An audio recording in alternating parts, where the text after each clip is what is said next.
Hi everybody, and welcome back to my channel, Librarian California. Today's topic is just how long did I search for this book? A long time. I actually started looking for it about a decade ago, but the book's been on my radar since the fourth grade. So this book first came on to my radar in fourth grade in Ms. Paderosi's class. I remember distinctly that she said she was going to read aloud to us, and a kid in the class said, "But we're too old to be read to." And I will never, ever forget her saying, "You are never too old to be read to." I will never forget that. I've never forgot that. It has always stuck with me, and this in particular book has always stuck with me. Now, it's not that I couldn't get a copy of it. It's not that, I wasn't looking for it since fourth grade. That's not really what the case was. But when I got older and I started collecting books, and I do collect first edition books, autographed books, books that I like. I'm a librarian, so it's not a surprise that we like books. But this book has been on my radar for a long time. And not just any copy of it. I wanted a first edition of this book. Now, that was going to be a challenge, and you'll understand once you find out what the book was. I will say, I'll give you some parameters. I didn't want to buy the book online. I didn't want to, for example, find it on eBay. And again, I have nothing wrong with eBay. I buy books on there all the time. But this particular book was the book that I wanted so bad, so I wanted to make sure it was in the best condition possible. I didn't want to trust a description. I wanted to see it myself. I wanted to handle it. I wanted to have the experience of finding it and discovering it. And so I looked for this book for over a decade.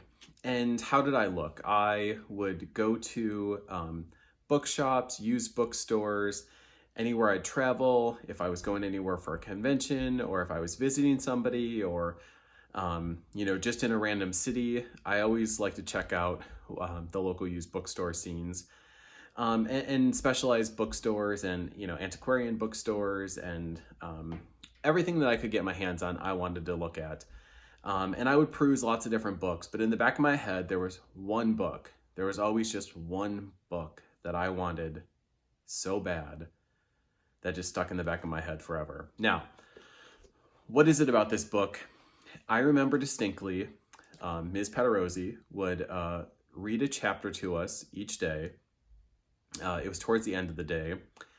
And she was an interesting teacher. She was very fashion forward. She wore high heels. She wore bright lipstick. She was always dyeing her hair a different color. You never knew how she was going to come. She wore very bright colors. I distinctly remember wearing lots of bright yellow and reds and black, a lot of black, with some other bright color. But anyways, I remember being in her class. I remember sitting on the floor in front of her when she would read chapters of it. I remember loving the story. I remember being intrigued by the story. Incidentally, although that is one of my fondest memories in fourth grade, one of my least fondest memories in fourth grade was also with Ms. Paderosi. And that was actually probably all of my grade school experience. She's the only teacher that pulled me aside and accused me of cheating and yelled at me in the hall. Turns out, I found out who cheated on me. Her name was Marcy. And she cheated on me on her spelling workbook. And if you knew anything about me at the time or now, I'm not the best speller. I never have been. It has been my probably my worst subject, that and math. But anyways, she cheated off of me, which is dumb because I was terrible at it. So anyways, I was accused of that, and she called me out on it. And I remember trying to figure out what happened because I knew it wasn't me. I didn't cheat on anybody. And I remember talking to Marcy afterwards, and I said, this isn't fair. You should tell her that you cheated off of me. And she said, what purpose would that serve? The damage is already done. Just move on. That really annoyed me, but I got over it. And that's fine. But what I didn't get over is the want and desire for this book. Again, I wanted it to be kind of like the prized piece in my autograph and first edition collection. Now, the chances of me finding this book autographed is very slim. The chances of me finding this book autographed and that I could afford it, even slimmer. This edition that I got is a first edition. It was plenty expensive. It was the most expensive book that I've ever paid for yet, but it was entirely worth it. Loved it. Loved finding it, loved how it came about. So anyways, how did this book come about? How did I finally get my hands on this book after spending decades thinking about it and wanting to get it? So I was perusing through bookstores in Los Angeles, in the Los Angeles area, and I happened to be in West Hollywood, and I was on Sunset Boulevard, and there's a really cool bookshop there called Book Soup. Check it out. It's on, like I said, Sunset Avenue, West Hollywood. It's a cool store, got tons of books. They do have a lot of autographed books, but it's all new, modern stuff. They have a lot of book talks there. They bring in authors. It's a really cool place. And so I checked it out, went through the whole store, and miraculously I didn't buy anything, which is unusual if I walk into a bookstore. And when I was leaving the bookstore, I, turned left out of the store and I saw this sign, and it was for another little bookstore, and kind of had an arrow pointing down this little alley. I mean, it was actually really just between two buildings. You couldn't quite see it, but I thought, okay, well, it does say, first edition books, they have specialized in that. So I thought, okay, I'm gonna check it out. So I walked down this little hallway essentially, and then I came to what was this it looked like a little house, but it's actually this business. And it's called Mystery Pier Books. So as I left Book Soup, I took a left, and just right next to the building, there was this little hallway in between two buildings, and there was a little sign there that said Mystery Pier Books. And I thought, okay, well, I don't know what this is, but it's a little sign, and I don't, see it, but what the heck, I like books. I'm gonna take a chance. So I walked down the little hallway there, and sure enough, you come out to an opening, and there's a little building there. It looks actually like a house, and it's called Mystery Pier Books in Company, or Incorporated. And so I went in and checked it out. You walk into the first room, and there's more modern first edition books there. And I was greeted by the gentleman, I think he's one of the owners and works there.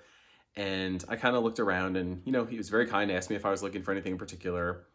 And I remember distinctly there was this other woman in the shop,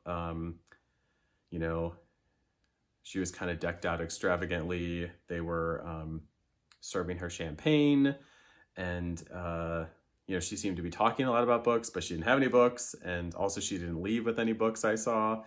But anyways, that's besides the fact. And so there's me, librarian. I'm in street clothes. So I'm in the first room looking at first edition books, and I see a couple that catch my eye. And then there's another room, and this is more their signed or rare or very specialty or high-end stuff.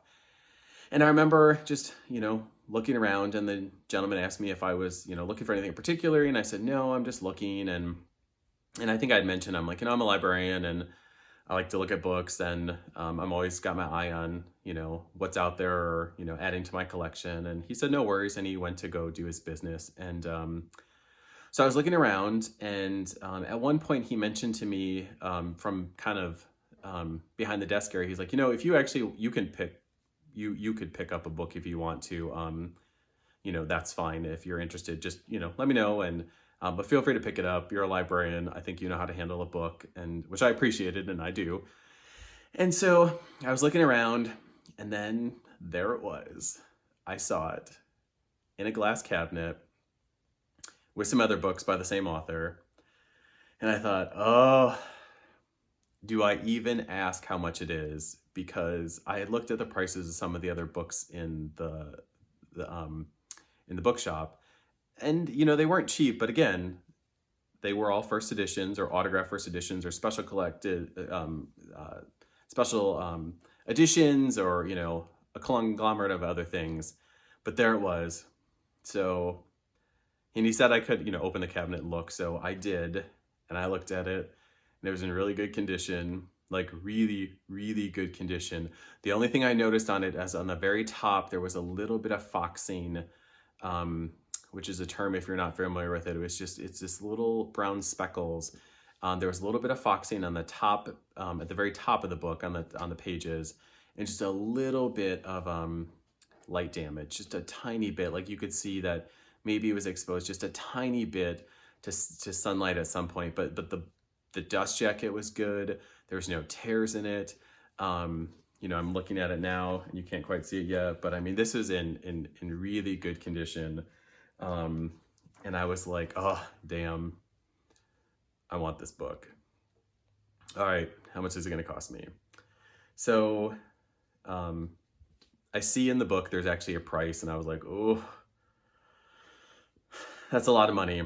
And that was a lot of money. And so I kind of thought about it, and I started looking at other things around. And then I came back to it, and the gentleman said, are you interested in that book? And I said, yeah, I am. And he said, well, you know what? He said, I know you're a librarian, and we have a special discount for librarians and teachers. Now, I don't know if that's true or not. Maybe he was just a great salesman, but I felt appreciated for that. And he did knock off, I want to say like $80, I think, off the price. And so I appreciated that. That was great. And so I said, you know what, I'm going to take it. I had wanted this book for so long, and I knew if I left that store, I would not find this book again in this condition, maybe for even more price. It was a fairly good price. I kind of wondered if he had dropped the price a little bit because the only other person in the store who was drinking champagne left with buying nothing. But anyways, so I decided to buy the book. And, I was nervous. This is the most money I'd ever spent on a book. And it wasn't even that much money. It is if you're a librarian and you're on a librarian salary. But I think some people would be like, well, it's not that much. But anyways, I'm not exactly going to share how much I paid for it, but a good amount for a book, but not outrageous by any means. So I was like, okay. So he wrapped it up. He gave me a canvas bag, which, if you're a librarian, we love canvas bags and totes. If you're not a librarian, you should know that librarians love swag and they love bags and totes. So it was a bag. He put it in there, and I walked out of there. I was like, okay, I feel good about this, even though it was a lot of money, and I wasn't used to spending that on books, especially. I was like, I feel good about this, and I was like protecting it as I walked back to my car, as if like somebody knew that I bought that book, or that they'd be even interested in it, or they'd probably laugh and be like, how much is that book worth? Something like that. So I don't know why. I just was kind of like protecting it as I walked back to the car. And I got in the car, and I was like, I did it. I found that book. I jumped on it, and I'm so glad I did. So here it is. What is the book? And you can imagine if it was read to me in fourth grade. It is a young adult, even younger, middle grade book. Actually, it's probably considered a middle grade book. It's a chapter book, though it's not a picture book. And it's a pretty famous author. And he's written many, many things that, children and adults all over the world love. So you may or may not be thinking in your head, who is this author? What is the book? Now, before I tell you, the last thing I want to mention is, I told you that my teacher dressed in high heels, dressed fancy, bright colors, different colored hair. When you're in fourth grade, you can believe a lot of things. And I had this little notion in the back of my head, like, maybe this book isn't that far off. Like, maybe she's not just a teacher. maybe there's more to her. Maybe, then you gotta step back a little bit. You know, kids like to believe lots of things that they read in that, but I was like, she was really into this book. She read it so perfectly. She had great inflection. She had great voices. Her outfits kind of accentuated the story, and it creeped me out a little bit, but in a good way, like kind of like hair standing up a little bit. Like, could she be one of the characters in this book? Is there more to teachers than, you know, just teaching? So anyways, that's always stuck with me too. She was a very great teacher, very strict, very stern. Like I said, she yelled at me. I didn't cheat, but I got yelled at for it. That was Marcy's fault. Just in case Marcy ever watches this, you cheated off me. And that spelling workbook, it had a blue cover. I remember that. But anyways, I digress. So the book that I searched for actually decades before I actually got it in my hands is, fake drum roll please, here we go. It is a first edition copy of The Witches by Roald Dahl. This book is what I waited for so many years. So if you've read this book, or if you haven't, or if you've actually seen they made a movie about it when I was a kid too. I think it was Angelica Houston was the head witch. Check it out. It was great. It actually made me think that Ms. Pederozzi might actually be a witch again. But she's not, because that's not real, but I thought it was at the time. So Roald Dahl first edition books are quite expensive. But this was the book. This is the book that I waited for so long to get. And it's kind of like the prize book in my book collection. Now, other people, I have some good books in my collection. So other people might say, or disagree with me and say, no, this book you have over here, it's the prize in your collection. But to me, this is the book. This is the book that I waited so many years. It's in great condition. There's no tears in the book jacket. It's great. I love it. I'm still so glad I paid for it. It's my prized possession. It's not going anywhere.